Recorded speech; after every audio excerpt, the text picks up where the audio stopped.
DPR segera mengesahkan RUU Kitab Undang-Undang Hukum Acara Pidana atau RUU KUHAP. Rencana pengesahan RUU KUHAP ini dilakukan di tengah pro kontra yang muncul terhadap sejumlah pasal. Perubahan dalam undang-undang tersebut dinilai memuat pasal-pasal bersifat karet dan berpotensi mengarah pada praktik penyalahgunaan wewenang. Anggota Komisi 3 DPR fraksi PKB Hasbiallah Ilyas bilang, pembahasan RUU KUHAP dilakukan secara transparan dan dalam jangka waktu yang cukup lama. Komisi 3 DPR juga telah berdiskusi dengan para ahli, termasuk mendengarkan masukan dari masyarakat. Pembahasan KUHAP ini bukan waktu yang pendek ya. Ini sudah panjang, sudah hampir 1 tahun. Kita sangat terbuka DPR ini, terutama di Komisi 3. Akademisi kita undang, praktisi hukum kita undang, hampir semua yang kita undang. Tidak ada yang kita tidak undang. Kita minta masukannya. Coba tolong dilihat di hasil yang sudah yang besok akan disahkan. Lebih banyak masukan dari masyarakat. Salah satu yang disorot Institute for Criminal Justice Reform atau ICJR adalah terkait mekanisme penangkapan dan penahanan. Menurut ICJR, seringkali terjadi penyalahgunaan wewenang dalam mekanisme ini. Selain itu, ICJR juga mengkritisi soal penyadapan dan penggeledahan yang tak diatur dengan batasan dan syarat yang jelas dalam RUU KUHAP. ICJR dan juga teman-teman koalisi, kita melihat yang paling utama adalah dari RUU KUHAP ini isu soal penangkapan penahanan. Karena itu yang ingin kita dorong berubah dari sistem yang sekarang gitu ya. Tapi setelah kita mencermati kembali, khususnya isu-isu bab-bab penahanan dan juga mekanisme penangkapan itu secara alur nggak berubah. Jadi mekanismenya sama seperti sekarang, polisi, penuntut umum, jaksa juga bisa tetap menahan dan melakukan penangkapan tanpa ada mekanisme check and balance dari hakim, dari pengadilan. Proses yang selama ini penangkapan penahanan itu kan sangat banyak penyalahgunaan ya, banyak abuse yang itu salah satunya disebabkan karena nggak ada check and balance itu di awal. Jadi ada kondisi-kondisi yang tadi adalah sangat mendesak dalam pelaksanaan upaya paksa, geledah sita, blokir, sadap, bahkan penyadapan itu belum diatur undang-undangnya, jadi undang-undangnya imaginary berdasarkan undang-undang, tapi udah dikasih kewenangan dulu penyidiknya. Koalisi Masyarakat Sipil untuk Reformasi KUHAP menyoroti 9 poin dalam RUU KUHAP yang rencananya akan segera disahkan DPR. Di antaranya, tak ada jaminan akuntabilitas pelaporan, minim pengawasan yudisial, upaya paksa tanpa ukuran yang jelas, sidang elektronik tanpa mekanisme akuntabel, investigasi khusus tanpa kontrol, hak korban dan kelompok rentan belum operasional, standar pembuktian yang tidak jelas, ketidakberimbangan dalam proses peradilan pidana, dan konsep restoratif justice disamakan dengan diversi. Di Indonesia, KUHAP atau Kitab Undang-Undang Hukum Acara Pidana merupakan acuan prosedur bagi aparat penegak hukum ketika menjalankan fungsinya. Dalam undang-undang tersebut dijelaskan tata cara penyelidikan, penyidikan, penuntutan, pemeriksaan di pengadilan, hingga pelaksanaan keputusan. KUHAP juga memuat hak dan kewajiban para pihak yang terlibat dalam proses hukum, termasuk pihak yang bersengketa seperti korban dan tersangka, juga saksi dan aparat penegak hukum. Tim Liputan, Kompas TV. Sejumlah poin yang terkandung dalam pasal di RUU KUHAP mengundang pro kontra. Beberapa pasal disorot karena dinilai berpotensi menimbulkan penyalahgunaan wewenang hingga batasan dan syarat yang kurang jelas. Kita akan membahasnya bersama Wakil Ketua Yayasan Lembaga Bantuan Hukum Indonesia YLBHI, Arief Maulana. Selamat pagi Mas Arief.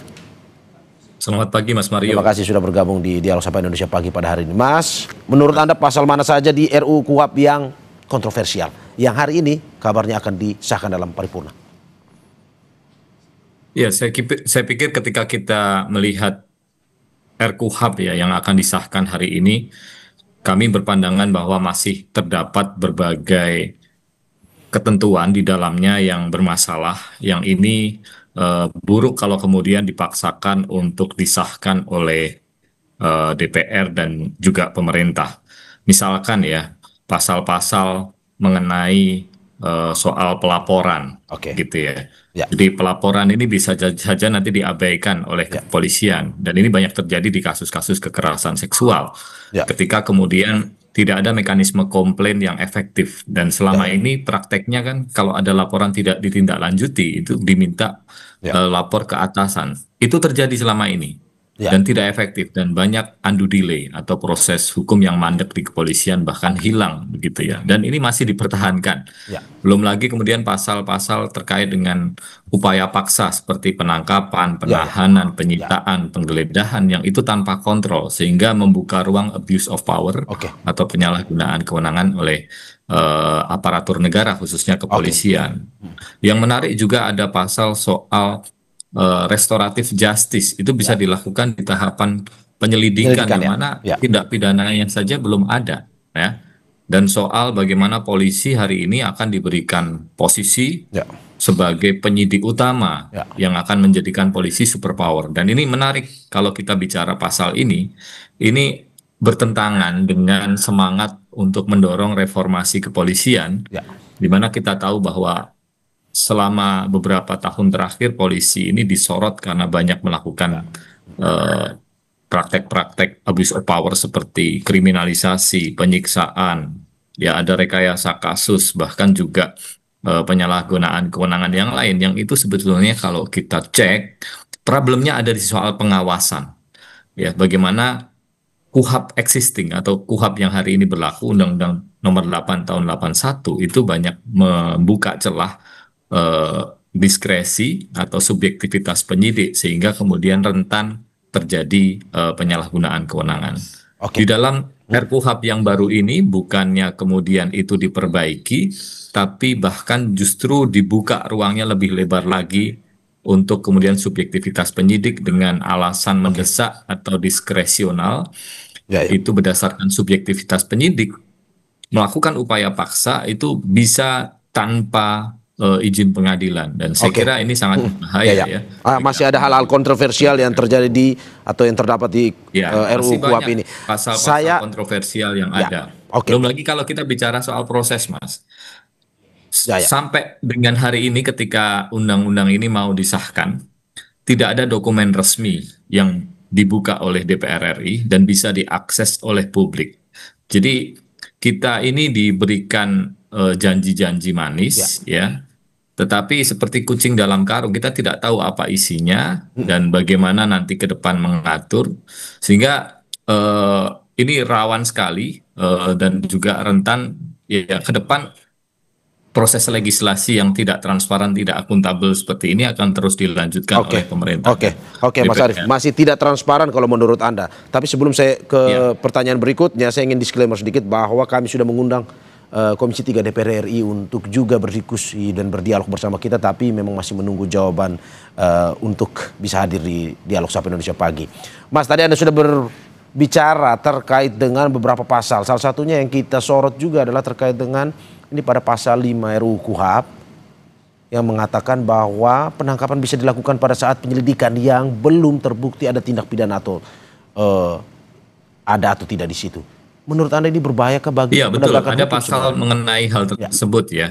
Jadi dalam tahap penyelidikan, dalam proses hukum itu hulunya memang penyelidikan. Ada laporan, ada pengaduan dari masyarakat atau ada inisiatif dari kepolisian untuk melakukan penyelidikan. Di situ tujuannya adalah mencari ada atau tidak tindak pidana. Tapi kemudian di dalam penyelidikan itu sudah diberikan kewenangan untuk melakukan restoratif justice, di mana mestinya ada korban, ada pelaku. Ini tindak pidana aja belum ada, bagaimana kita bisa mengkategorikan siapa korban, siapa pelaku? Ini jelas keliru secara konseptual. Itu yang pertama. Yang kedua, dalam tahapan penyelidikan, bahkan di dalam RKUHP ini, penyelidik kepolisian gitu ya bisa diberikan kewenangan melakukan penangkapan, penahanan, dan upaya paksa yang lain, termasuk salah satu teknik investigasinya juga adalah undercover buy. Jadi seolah-olah pembelian terselubung dalam kasus narkotika ini banyak digunakan, dan ini rentan sekali disalahgunakan.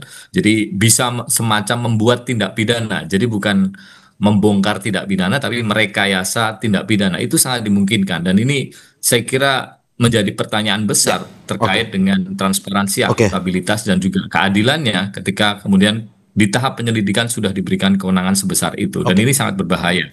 Mas Arief, ini berbicara soal rentan disalahgunakan juga, ada salah satu pasal juga yang diprotes dan viral kemarin. bahwa terkait dengan pasal yang mengatur soal penyadapan, di mana saya catat dari protes tersebut semua bisa kena geledah, sita, sadap, blokir menurut subjektivitas aparat tanpa izin hakim. Menurut Anda seperti itu? Betul, Mas. Masih diatur pasal mengenai hal tersebut dan nanti siang akan disahkan oleh DPR RI.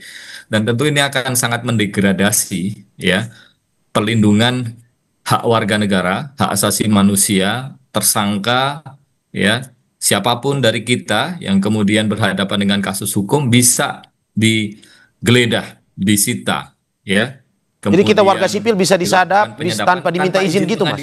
Ya, hanya dengan alasan mendesak dan itu didasarkan pada subjektivitas penyidik, sehingga tidak ada indikator yang bisa kemudian mengontrol, menguji apakah proses upaya paksa tersebut untuk kepentingan keadilan atau untuk kepentingan yang lainnya, misalkan kepentingan kekuasaan, kepentingan politik dan lain sebagainya.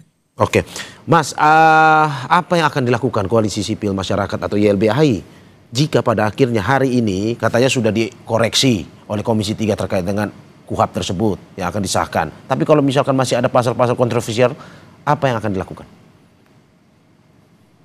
Kami sudah melakukan berbagai upaya untuk mengingatkan ya DPR RI dan juga pemerintah tidak perlu terburu-buru dalam membahas RKUHP karena ini momentum penting yang tidak datang dua kali untuk kemudian merevisi hukum acara pidana kita. Kita punya ekspektasi, kita punya harapan bahwa RKUHP itu lebih baik. Oleh karenanya kita mendesak pasal-pasalnya harus berkualitas dong, sejalan dengan semangat pelindungan warga negara, ya berdasarkan standar hak asasi manusia begitu. Tapi yang terjadi justru masih banyak permasalahan, bukan hanya dari sisi substansi, karena dari sisi substansi sebetulnya sudah bisa ditebak dan ini konsekuensi logis dari proses penyusunan RKUHP yang berantakan ya, yang bisa kita bilang ini ya tidak beda dengan legislasi ugal-ugalan sebelumnya di dalam Undang-Undang Cipta Kerja, revisi Undang-Undang Minerba, KPK dan lain sebagainya. Oleh karenanya kita beberapa waktu terakhir itu mendesak kepada Presiden untuk turun tangan karena DPR nampaknya sudah tutup mata, tutup telinga, mereka kebut saja proses RKUHP ini. Kita minta kepada Presiden untuk menghentikan ya pembahasan RKUHP. Jangan sampai ini disahkan di tingkat 2 atau di paripurna.